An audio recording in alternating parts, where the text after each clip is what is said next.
ಪರಲೋಕದವುಗಳನ್ನು ನೋಡುವಂತೆ ನಿಮ್ಮ ಆತ್ಮವನ್ನು ವಾಕ್ಯದಲ್ಲಿ ಬಲಪಡಿಸುವ ಅನುದಿನದ ಧ್ಯಾನ. ಇಂದಿನ ಧ್ಯಾನದ ಶೀರ್ಷಿಕೆ ನಿಜವಾದ ಶುದ್ಧೀಕರಣ. ಈ ದಿನದ ಸತ್ಯವೇದದ ವಾಕ್ಯ: ನಾನೀಗ ನಿಮ್ಮನ್ನು ಕರ್ತನಿಗೂ ಆತನ ಕೃಪಾವಾಕ್ಯಕ್ಕೂ ಒಪ್ಪಿಸಿಕೊಡುತ್ತೇನೆ.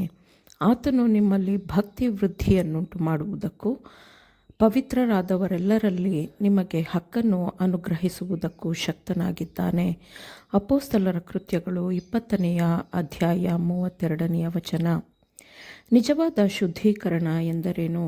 ವಿಮೋಚನಾ ಕಾಂಡ 31ನೇ ಅಧ್ಯಾಯವನ್ನು ಓದಿರಿ. ಅಲ್ಲಿ ಈ ಪದದ ಅರ್ಥವನ್ನು ತಿಳಿದುಕೊಳ್ಳುತ್ತೇವೆ. ಯಾಕೆಂದರೆ ದೇವರು ಸ್ವತಃ ಅದಕ್ಕೆ ವ್ಯಾಖ್ಯಾನವನ್ನು ಅಲ್ಲಿ ಕೊಟ್ಟಿದ್ದಾನೆ. ಗುಡಾರವನ್ನು ಹೇಗೆ ನಿರ್ಮಿಸಬೇಕು ಎಂದು ಕರ್ತನಾದ ಯೇಸು ವಿಶೇಷವಾದ ನಿರ್ದೇಶನಗಳನ್ನು ನೀಡಿದ್ದನು. ಇಸ್ರಾಯೇಲ್ ಮಕ್ಕಳನ್ನು ಸಬ್ಬತ್ ದಿನದಲ್ಲಿ ಕೆಲಸ ಮಾಡಲು ಒತ್ತಾಯಿಸಲ್ಪಟ್ಟ ಕಾರಣ ಆ ದಿನದ ಪರಿಶುದ್ಧತೆಯನ್ನು ಅವರು ಕಾಪಾಡಿಕೊಳ್ಳಲಾಗಲಿಲ್ಲ. ಐಗುಪ್ತ ದೇಶದಲ್ಲಿ ಅವರು ಗುಲಾಮರಾಗಿ ಸಬ್ಬತ್ ದಿನದ ಬಗೆಗಿನ ಜ್ಞಾನವನ್ನು ಹೆಚ್ಚಾಗಿ ಕಳೆದುಕೊಂಡಿದ್ದರು. ಈ ಕಾರಣಕ್ಕಾಗಿಯೇ ದೇವರು ಸೀನಾಯಿ ಪರ್ವತದ ಮೇಲೆ ಭಯ ಹುಟ್ಟಿಸುವುದಾಗಿದ್ದರೂ ವೈಭವಯುತವಾಗಿಯೂ ಪ್ರೀತಿಪೂರ್ಣವಾಗಿಯೂ ಇದ್ದ ಆಜ್ಞೆಗಳನ್ನು ಕೊಟ್ಟನು. ಕರ್ತನು ವಿಶೇಷವಾಗಿ ತನ್ನ ಸಬ್ಬತ್ ದಿನವನ್ನು ಕಾಪಾಡುತ್ತಾನೆ ಮತ್ತು ಜನರು ಸಬ್ಬತ್ ದಿನವನ್ನು ಮರೆತು ಬಿಡುತ್ತಾರೆಂದು ಅವನಿಗೆ ತಿಳಿದಿತ್ತು. ಈ ಕೆಲಸವು ಕರ್ತನದ್ದು ಮತ್ತು ಅವನ ಮೇಲ್ವಿಚಾರಣೆಯಲ್ಲಿದೆ ಮತ್ತು ನಾವು ಸಬ್ಬತ್ತನ್ನು ಆಚರಿಸದೆಯೇ ಆತನ ಕೆಲಸವನ್ನು ಮಾಡಬಹುದು ಎಂದು ಉತ್ಸಾಹದಲ್ಲಿ ಕೆಲಸಗಾರರು ಹೇಳುತ್ತಾರೆ ಎಂದು ದೇವರಿಗೆ ತಿಳಿದಿತ್ತು. ಆದುದರಿಂದ 7ನೆಯ ದಿನವು ನಿನ್ನ ದೇವರಾದ ಯೆಹೋವನಿಗೆ ಮೀಸಲಾದ ವಿಶ್ರಾಂತಿ ದಿನವಾಗಿದೆ ಮತ್ತು ನಾನು ಶುದ್ಧೀಕರಿಸುವ ದೇವರು ಎಂದು ಜನರು ತಿಳಿದುಕೊಳ್ಳುವಂತೆ ನಾನು ನೇಮಿಸಿರುವ ಸಬ್ಬತ್ ದಿನಗಳನ್ನು ನೀವು ತಪ್ಪದೆ ಆಚರಿಸಬೇಕು ಎಂದು ದೇವರು ಹೇಳುತ್ತಾನೆ. ಮತ್ತು ಇದೇ ನಿಜವಾದ ಶುದ್ಧೀಕರಣವಾಗಿದೆ. ಆದರೆ ಕೆಲಸವು ಇನ್ನೂ ಆಳವಾಗಿ ನಡೆಯಬೇಕಿದೆ. ಜೀವವನ್ನು ಮತ್ತು ಗುಣ ಸ್ವಭಾವವನ್ನು ದೃಢವಾಗಿ ಹಿಡಿದುಕೊಳ್ಳಿರಿ.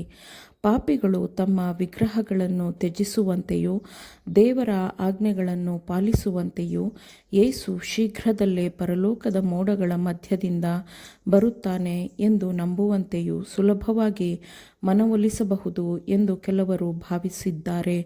ದೇವರಾಜ್ಞೆಯನ್ನು ಮೀರುವವರಲ್ಲಿ ಯಾವುದೇ ಆಸಕ್ತಿಯನ್ನು ಜಾಗೃತಗೊಳಿಸಲು ಆ ಕೆಲವರಿಗೆ ಸಾಧ್ಯವಾಗದಿದ್ದಾಗ ಈ ವಿಷಯಗಳೆಲ್ಲ ನಿಜವಾಗಿಯೂ ಸತ್ಯವಾಗಿದೆಯೋ ಎಂದು ತಿಳಿದುಕೊಳ್ಳಲು ಸತ್ಯವೇದವನ್ನು ಹುಡುಕಲು ಸತ್ಯವನ್ನು ಕೇಳಿದ ಜನರು ಬಯಸದಿದ್ದಾಗ, ದೇವರ ನಿಯಮವನ್ನು ಉಲ್ಲಂಘಿಸುವವರ ಮನಸ್ಸಿನಲ್ಲಿ ಯಾವುದೇ ಮನವರಿಕೆಯು ಖಚಿತವಾಗದಿದ್ದಾಗ ಮತ್ತು ಆಗಾಗ್ಗೆ ಬಹಳ ಲಘುವಾದ ನೆಪಗಳನ್ನು ಅವರು ಹೇಳುವಾಗ ಅಥವಾ ಸತ್ಯದ ಬಗ್ಗೆ ಉದಾಸೀನತೆ ಅಥವಾ ನಿರ್ಧಾರಯುತ ವಿರೋಧವನ್ನು ತೋರಿದಾಗ ಮತ್ತು ಅಪಹಾಸ್ಯವನ್ನು ಮಾಡಿದಾಗ ದೇವರ ಕೆಲಸಗಾರರು ನಿರುತ್ಸಾಹಗೊಳ್ಳುತ್ತಾರೆ.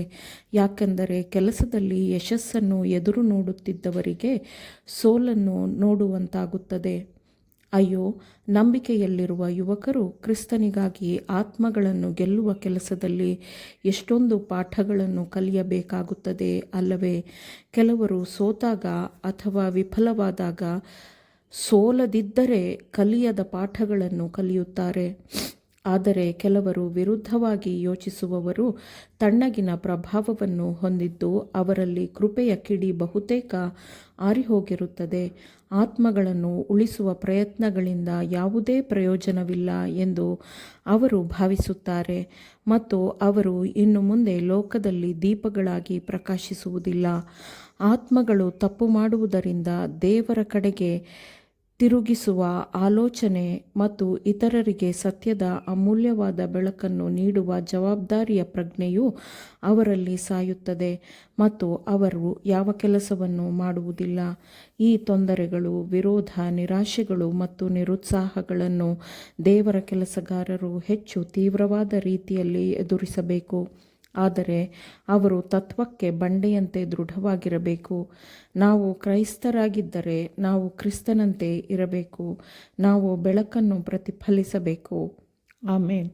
ದೇವರ ವಾಕ್ಯಗಳನ್ನು ಶ್ರದ್ಧೆಯಿಂದ ಆಲಿಸುವವರು ಮಾತ್ರವೇ ಆಗಿರದೆ ಪಾಲಿಸುವವರು ಆಗಬೇಕೆಂದು ನಿಮ್ಮನ್ನು ಉತ್ತೇಜಿಸುತ್ತೇನೆ. ಪರಿಶುದ್ಧಾತ್ಮನ ಸಹಾಯದಿಂದ ಆಲಿಸಿದ ನಿಮ್ಮೆಲ್ಲರಿಗೂ ಧನ್ಯವಾದಗಳು. ಮತ್ತೆ ದೈನಂದಿನ ಧ್ಯಾನಕ್ಕಾಗಿ ನಾಳೆ ಸಂಧಿಸೋಣ. ಆಮೇನ್.